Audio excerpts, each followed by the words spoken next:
Welcome to Tech Talk with Vodacom, the trending tech made simple podcast. In today's episode, we're talking in code, or specifically coding, the building blocks of technology. What is it? How do we use it? And why do we need it? My name is Drew, and I'm joined by my co-host Taryn.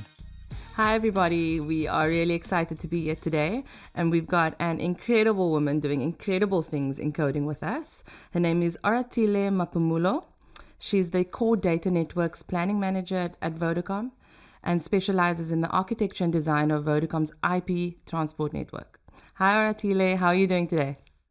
Hi everyone, I'm doing great, thank you. I'm very happy to be here. Cool. Coding is I would say a trending word across tech. Everybody knows that it's the go-to thing. It's the hallmark of the fourth industrial revolution. Do you want to break it down for us a little bit and get into what coding is and how we use it every day? So coding, putting it in simple terms, is basically the languages that you use to tell machines what to do. That is basically what it is. So coding has touched our lives even way before we even spoke about the Industrial Revolution.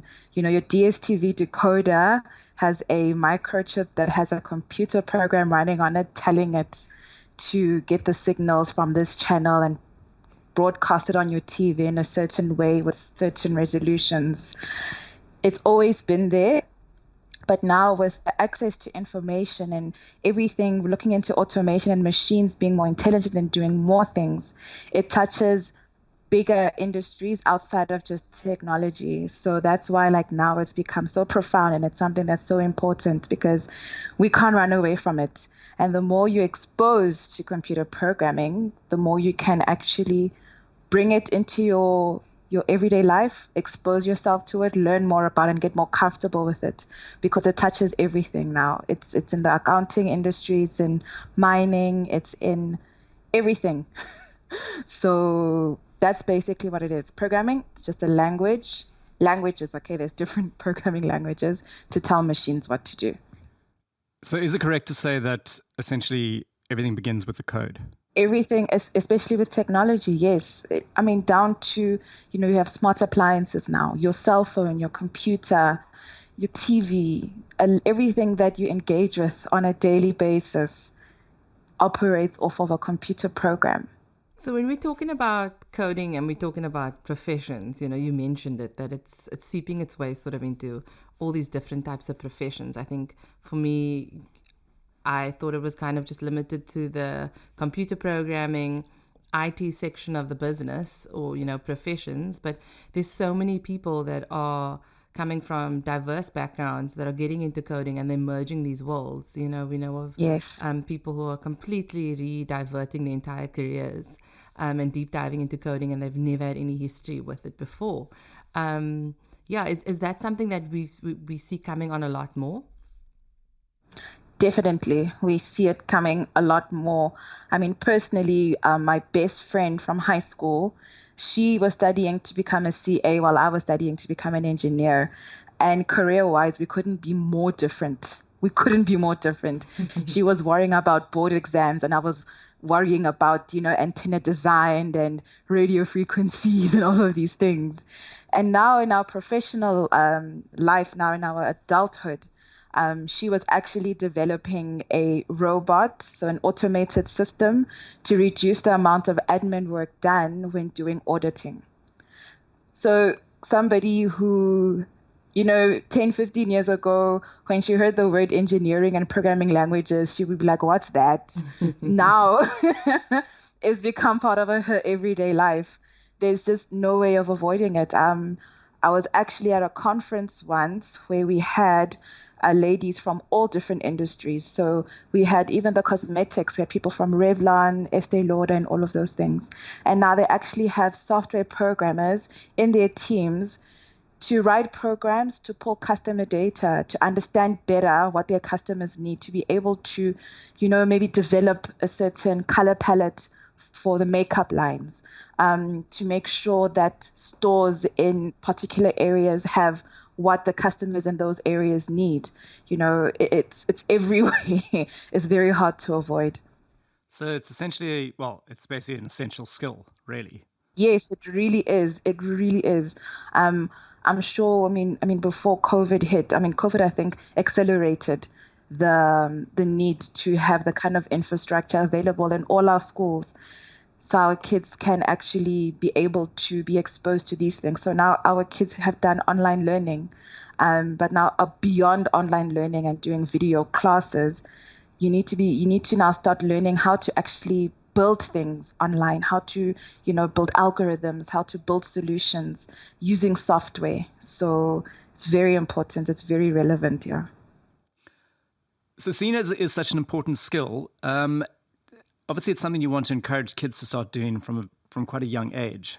Is there like a specific time that they should start, do you think? Is there an age level there that you're right for coding with, or is it really as soon as they show an interest in it? I'm of the mind that, children have an intuitive, it's so natural to them how to build, right? I've got a 5-year-old, and I've seen how him and his cousins just gravitate to building blocks. And they build structures. Like my son likes to actually build transformer robots. He's into transformers right now. And, the more complicated things he sees, like he tries to build them using blocks. And that's actually fundamentally what it is to write a program. You have an end goal in mind. I want to build a website. So what does a website have? It has pictures, it's got content, it's got, links and all of those things. So you build a code for bringing in videos. You will then, build something to pull in content. And then those building blocks you piece together. And that then you build, your actual website, right? But that's like an example. So for kids, I would say male or female, if they want to play with blocks, give them blocks to play with. And then give them, toys to actually piece things together to make something work. And then once that foundation is there, once they start, doing the reading and writing as part of a language, we all had to do English. I had to do Afrikaans. You learn a language, right? Programming is a language. But now instead of doing verlede taal and all of those, just having to remember the language, now you teach them, when you learn this language, you'll be able to build something. So I think with kids, what I'm seeing in the schools these days, they're actually doing robotics. So you can actually build a robot, the structure, and then you learn to write the code to tell the robot what to do. Kids play TV games, the controllers, they just gravitate to those things, telling machines what to do. So when you can just, encourage the kids, let them continue with that kind of thinking. And then once they're older and then they can read and they can write, you bring in teaching them of programming languages, and then they sit. It's not something that's going to be disruptive to them, because naturally kids, they understand, I need to do this for this to happen. Even climbing jungle gyms. For me to get to the top of the slide, I have to climb up the stairs. Then I get to the top of the slide and I slide down. So that sequence of events, it's something that's natural to them.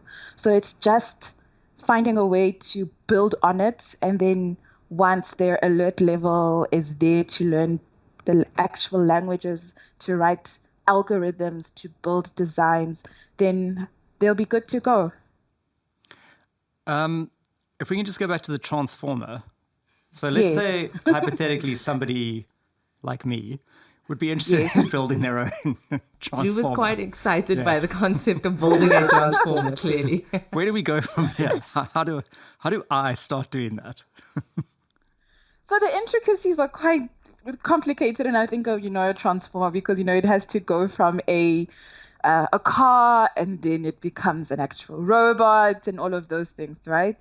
So personally, I haven't seen one that does that. The only thing we that can simplify, it can just be the robot. Yeah, I take out the car. Let's say, okay, take out. It's just a robot, right? Yeah. So you could actually now actually think of my son, right? And he puts his building blocks together. So let's go into laboratory mode. So you've got these building blocks, and you've built the robot, and let's say you got hinges there that the arms can move and the legs can move, right? So now you'll just need something to tell the arms when to move and the legs when to move. So I would actually look into maybe getting a microprocessing board. You build one, and then that microprocessing board will then connect to all the hinges within the robot. And then you just write a script. I think on the microprocessing code, it's machine language. Excuse the pun. It's the machine language. And then you can encode there that when you get a certain command, move the right leg forward. When you get a certain command, move the left leg forward or backwards. And you just write that script. And then you can choose whether you're going to control your robot with a remote control or you're going to connect it to a PC with wires. I mean, it really is that simple at a high level. At a high level. Of course, there's intricacies. There's electricity, electronics to it. There's batteries and, those kinds of things. But it's really doable. I think for someone like you, Drew, I'm sure you could go to a Reggie's and actually buy a robot and actually disassemble it. And then you will see the hinges, the microprocessing board. You could actually even go online to see the kind of program that's written on the microprocessing board to make that robot happen.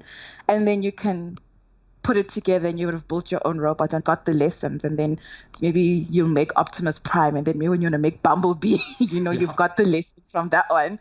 And then you can make your own Bumblebee. Now, in terms of writing the script, so you write a script so it understands that it comes to a block, it has to lift its leg to step over it. Yeah. What is the difference between robotic versus automation? Is the one actually making a decision for itself and the others just repeating an action that's been told to do? Or, is there a difference really? Robotics and automation are very interlinked, right? So a lot of the time when we think of a robot, you think of an Optimus Prime, a Bumblebee, or, those robots that were chasing Will Smith in that movie.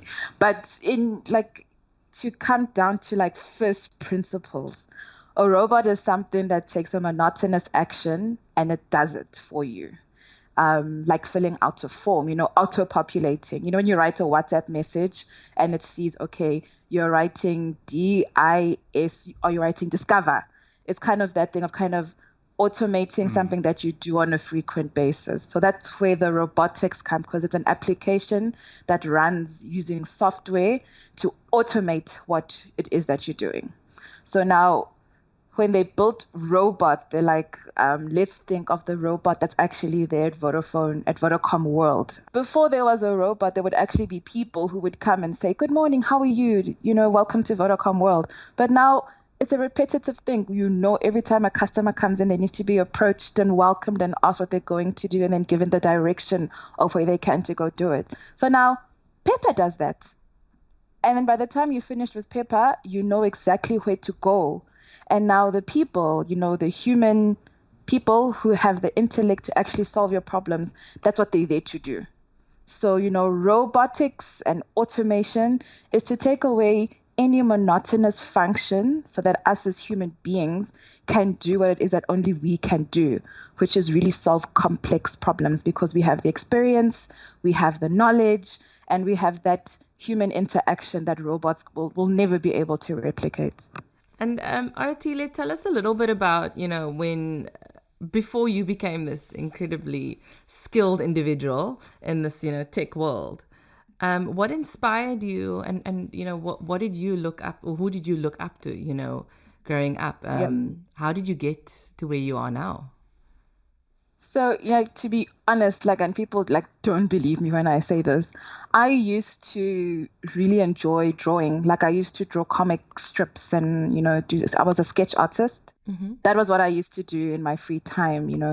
I always attest to my academic performance, the fact that I had no life. My parents were the strictest people. So all I do is study, so I might as well get something out of it and get straight A's.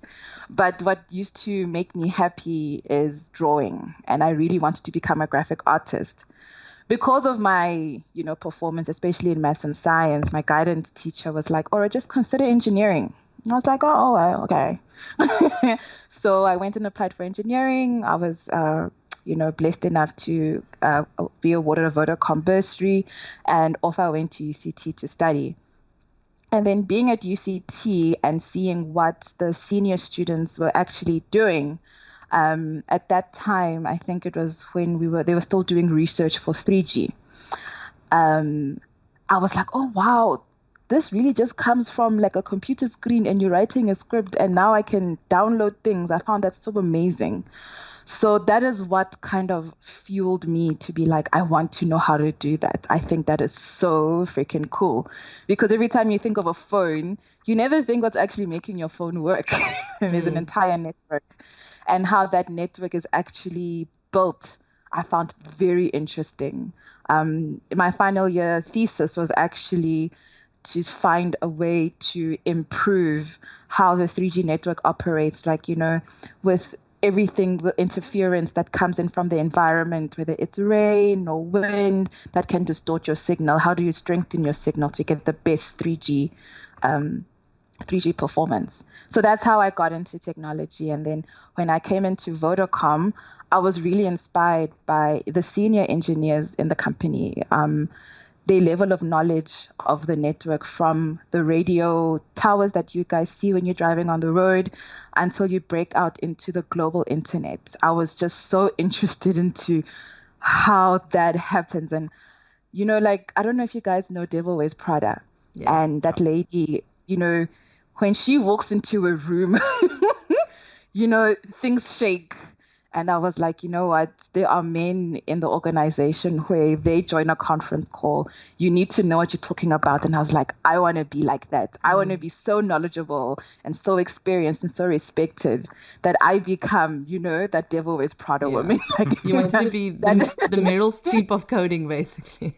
Yes, technology. I mean, that's just what, and yeah, that's what fueled me and motivated me. I mean, I had a lot of role models in men because it's a very male-dominated industry. But then after some time, I was like, because I grew up with boys, I mean, my cousins, my friends were all male. In varsity, I had male, classmates. I was like, but what if there's a girly girl who's, got a squad of girls? She really doesn't relate very well to men, but she wants to be like an Aura one day. And she can't actually see herself aiming to be like a man. She wants to actually aim to be like a woman in this space.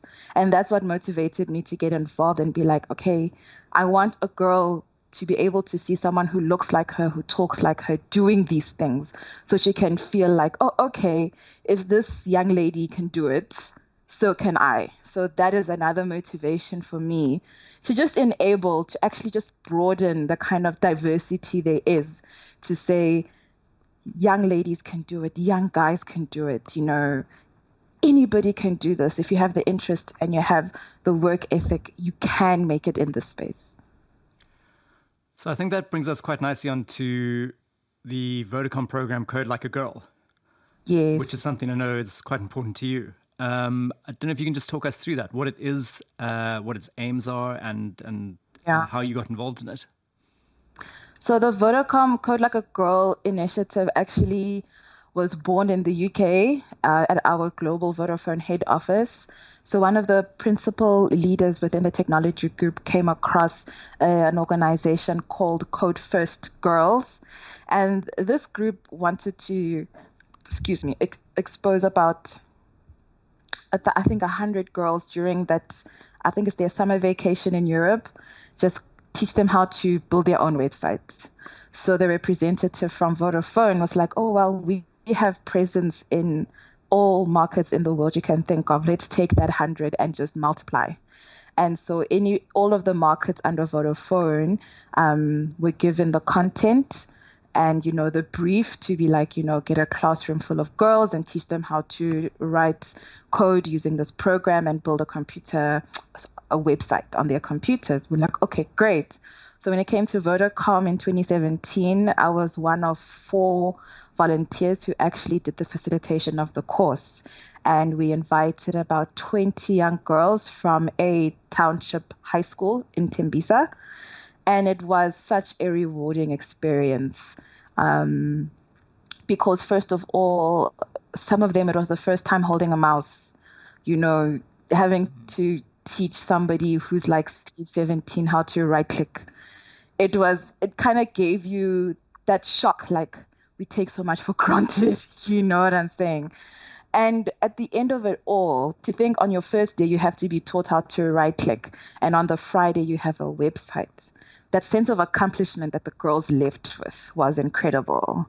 And the success of it, then the chief of HR, Matimba Mbungela, was like, let's do this big. Let's pump some finance behind it and let's do it for the schools in the less privileged environments and also staff kits. And then let's do it in both Midrand, in KZN and Western Cape. So that's what happened in 2018. And I was able to go to help facilitate in Cape Town and in Durban. And it was great. And also obviously Midrand, and we made the class big. I think in Midrand we had 60 girls. So I think that year we were able to reach about 150 to 200 girls. And then in 2019, they were like, why are you going to all the metros? When are you going to come to the rural areas?